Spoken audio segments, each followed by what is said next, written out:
अपनी गलती अपने लोगों के बीच में स्वीकार कर लेना, ये बड़े बड़े नेता नहीं कर पाते हैं। वो 50 चुनाव हार जाते हैं, तब ये किसी को इंटरव्यू में कोने किनारे में जाके कहते हैं कि हाँ बहुत किया है, हमको मोदी चाहिए। मोदी हमारा पति है। अच्छा बात नहीं है। महामूर्ख हो, पत्रकार हो कि क्या हो, मैं क्यों मानूंगा? चित भी मेरा, पट भी मेरा, सिक्का मेरे बाप का, 16 फिल्म का सिक्का तुम्हारे पास ही है क्या? ये सब क्या देखना पड़ रहा है? अच्छा है मैं अंधा हूँ। मोदी जी वाला सिक्का है, नहीं बोल रहे तो दिमाग में आपकी तरह भूसा थोड़ा ना बैठा है। आपकी तरह मैं गोबर को चमन प्रास। अरे सुन तो ले यार, अरे मैं आपकी भाषा में जवाब दूंगा जब, तो आपको मिर्ची लग जाएगी, उछल जाओगे।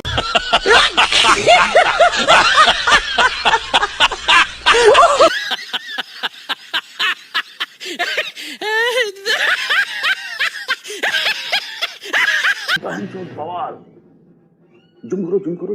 हमारे माँ बाप, हमारे दादा दादी सब यहीं के रहने वाले हैं और आज हमसे पूछा जा रहा है कि हमारे प्रूफ दिखाएं। हम क्या, हमारे कितने लोग हैं, आप देख सकते हैं।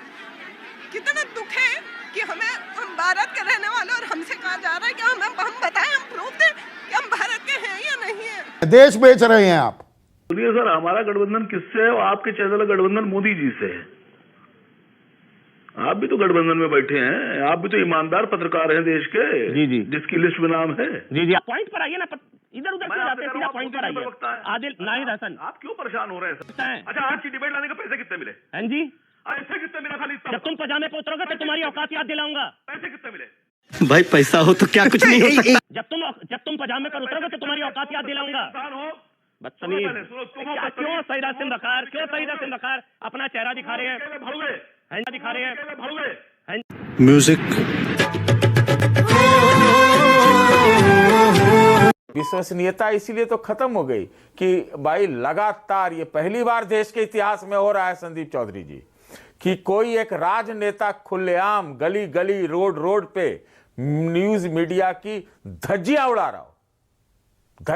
रहा हो, क्योंकि विश्वसनीयता, अहम जो आपका माध्यम है वो खोता जा रहा है। मुझे तो लगता है कि टीवी चैनल बिल्कुल इरेलेवेंट होते जा रहे हैं। इसमें और कई ऐसे चैनल क्या सतीश भाई, राहुल गांधी की खिसियाहट, विपक्षी खेमे की नाकामी भी छिपी हुई है क्या? कि आप महंगाई, दुनिया भर के मुद्दे हैं, महंगाई, बेरोजगारी, युवाओं की परेशानी, किसानों की बदहाली, तस्करी पर सजे हुए हैं। आप सड़क पर लेकर उतरते नहीं और आप बस ये जी संदेशवाहक को विलन बनाकर पेश कर दें। आप मुद्दों को मजबूती से अगर पेश नहीं कर पा रहे हैं, इसमें मीडिया की जिम्मेदारी कैसे आ गई? देखिए, ये बात भी आपकी सही है, लेकिन मीडिया इसलिए नहीं बना ना कि आप बेसर इंस्टिंक्ट और बेसिक इंस्टिंक्ट के आधार पर आप जो है खुला खेल करेंगे। ये तो काम नहीं। आपका काम ये है, हमारा काम ये है कि लोगों को सही चीज बताएं।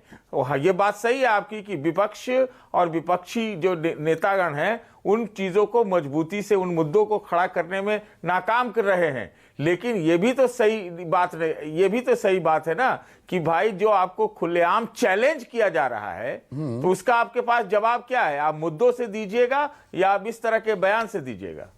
आशुतोष, ऐसा नहीं है कि इन बातों का जिक्र पहले नहीं हुआ, इसलिए मैंने 24 अप्रैल की सूचना और प्रसारण मंत्रालय की गाइडलाइंस का भी जिक्र किया और बाकायदा उन्होंने हेडलाइंस भी लिखी थी सब चैनलों को कि ये आप लोग दिखा रहे हैं और ऐसा मत कीजिए।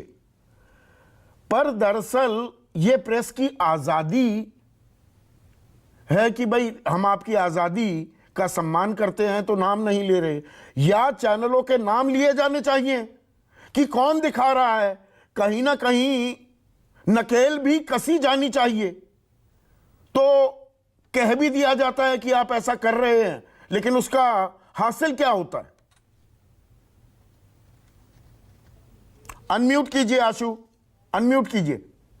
संदीप, आज की तारीख में आईएनबी मिनिस्टर कौन है? क्या मुझे उसका नाम लेने की जरूरत है क्या? ये वही शख्स है जिन्होंने दिल्ली विधानसभा चुनाव के दौरान कहा था, क्या कहा था आपको याद है? मुझे बताने की जरूरत नहीं है। देश के गद्दारों को गोली मारो डैश डैश डैश। उस वक्त तो मिनिस्टर ऑफ स्टेट थे, उनको प्रमोट करके कैबिनेट मिनिस्टर बना दिया गया। क्या इस देश की सरकार को इस आदमी की तबीयत के बारे में अंदाजा नहीं है? जिस आदमी के खिलाफ एफआईआर दर्ज होनी चाहिए, जिस आदमी को जेल में होना चाहिए, उसको आपने प्रमोट करके आईएनबी मिनिस्टर बना दिया। दूसरी बात, इस देश के अंदर मालिक हो, मीडिया के मालिक हो, संपादक हो, पत्रकार हो, जब आपने उनको कठपुतली बना दिया एक विचारधारा विशेष की, जो विचारधारा दंगा फैलाने के लिए इस देश में मशहूर है, उसके बारे में आप क्या कहेंगे? ये कौन सी विचारधारा? सुप्रीम कोर्ट ने कितनी बार टिप्पणी की इसके बारे में? ये कौन लोग हैं? ये देशभक्त लोग हैं या देशद्रोही लोग हैं? इसके बारे में चर्चा होनी चाहिए। तो आज की तारीख में जो बड़े बड़े पदों पर, मीडिया हाउसेज में संपादक के पदों पर बैठे हुए हैं, ये कौन लोग हैं? जो मालिक आज से पहले मीडिया के बहुत बड़े बड़े पैरोकार हुआ करते थे, उनके मुंह पर दही क्यों जम गया है? जिनको देखकर हम लोगों ने पत्रकारिता सीखी है, आज की तारीख में वो सारे लोग, उनकी रीढ़ की हड्डी गायब हो चुकी है। वो बेरीढ़ के इंसान है। उनकी नजर में सिर्फ अपने मीडिया हाउस को बचाना एकमात्र कर्तव्य रह गया। पत्रकारों का डीएनए तो बदल गया है क्या आशुतोष? या सवाल सत्ताचारण, एक मिनट, अब मैं थोड़े कड़े और कड़वे शब्दों का भी इस्तेमाल कर लूं। सत्ताचारण तो ये पुरानी परंपरा रही है पत्रकारिता की। सरकार की भक्ति तो पहले भी होती थी। पहले भक्ति कुछ और होती थी, जो सरकार के प्रति ज्यादा सॉफ्ट पत्रकार दिखाई देते थे, उन्हें पद्म सम्मानों से नवाजा जाता था, उन्हीं को इंटरव्यू मिलते थे। आज सत्ता बदली है, दूसरी पार्टी आई है, तो उनकी तरफ के लोग कर रहे हैं। संदीप, ऐसा नहीं है। ये बहुत सरलीकरण करने की कोशिश है। आजकल जो लोग सत्ता की दलाली करते हैं, उनको पत्रकार समझा जाता है। जो लोग सत्ता का विरोध करते हैं और जो पत्रकारिता का बुनियादी धर्म है, उनको कहा जाता है आप एजेंडा चलाते हैं। तो जो सत्ता के दलाल अगर पत्रकार हो जाएंगे, सत्ता के दलाल अगर संपादक हो जाएंगे, सत्ता के दलाल अगर मालिक बन जाएंगे, तो पत्रकारिता कहां जाएगी? अब आपने 3 बार दलाल शब्द इस्तेमाल किया और ये किसी भी पत्रकार को आहत करता है और मुझे भी आहत करता है जब आप कहते हैं कि दलाली हो रही है। खबर जो है और जैसा समाज है और जैसी इनपुट्स आएंगी, क्या उन्हें नहीं दिखाएगा न्यूज चैनल? संदीप, मैं फिर दोहरा देता हूं, 2014 के पहले जो लोग सत्ता की दलाली करते थे, उनको दलाल कहा जाता था, उनको पत्रकार नहीं कहा जाता था। और ऐसे लोगों की एक संख्या है, ऐसे टीवी चैनल्स की के नाम आप गिन सकते थे। आज जो लोग सत्ता की खुलेआम दलाली कर रहे हैं, खुलेआम दलाली कर रहे हैं, जो वाकई में पत्रकारी दलाल हैं, उनको आज पत्रकार कहा जाता है। यह बुनियादी फर्क आया हुआ। ऐसा नहीं था कि 2014 के पहले इस देश के अंदर दलाल नहीं थे। बहुत लोग दलाल थे, लेकिन उनको रेस्पेक्ट से नहीं देखा जाता, उनको सम्मान से नहीं देखा जाता था। आज ऐसे लोग खुलेआम जो हैं, वो सम्मानित माने जाते हैं। अगर आप आज की सरकार की आलोचना करते हैं, आज की सरकार की विवेचना करते हैं, सरकार के बारे में तीखी टिप्पणियां करते हैं, तो आपको साफ तौर पर ब्रांड कर दिया जाता है कि आप तो देशद्रोही हैं, आप गद्दार हैं, आप पाकिस्तान परस्त हैं, आप नरेंद्र मोदी से नफरत करते हैं। ऐसे लोगों की पहचान होनी बहुत जरूरी है, क्योंकि यही लोग हिंदुस्तान के देशद्रोह को कमजोर कर रहे हैं। और दरअसल हकीकत में, मैं कड़े शब्दों का इस्तेमाल कर रहा हूं, ये देशद्रोही लोग हैं।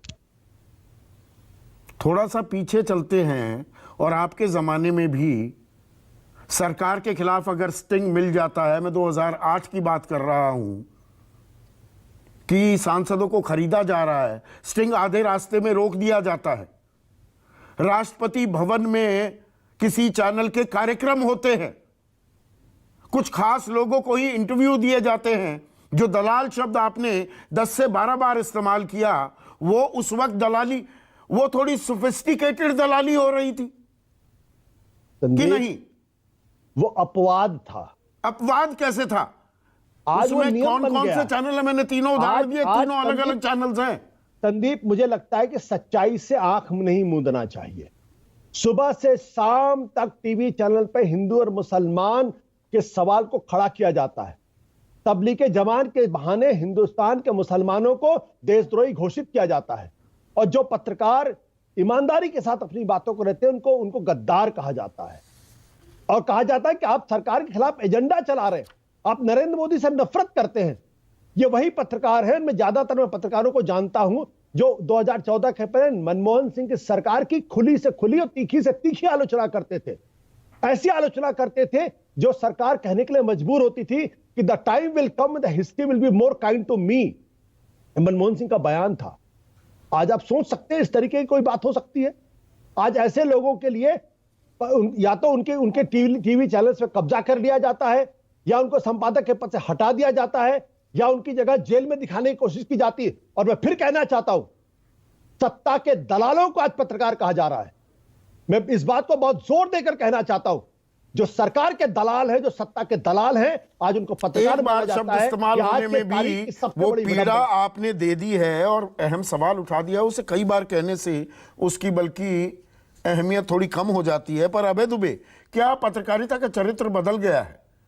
खबर नहीं दिखाई जा रही, एजेंडा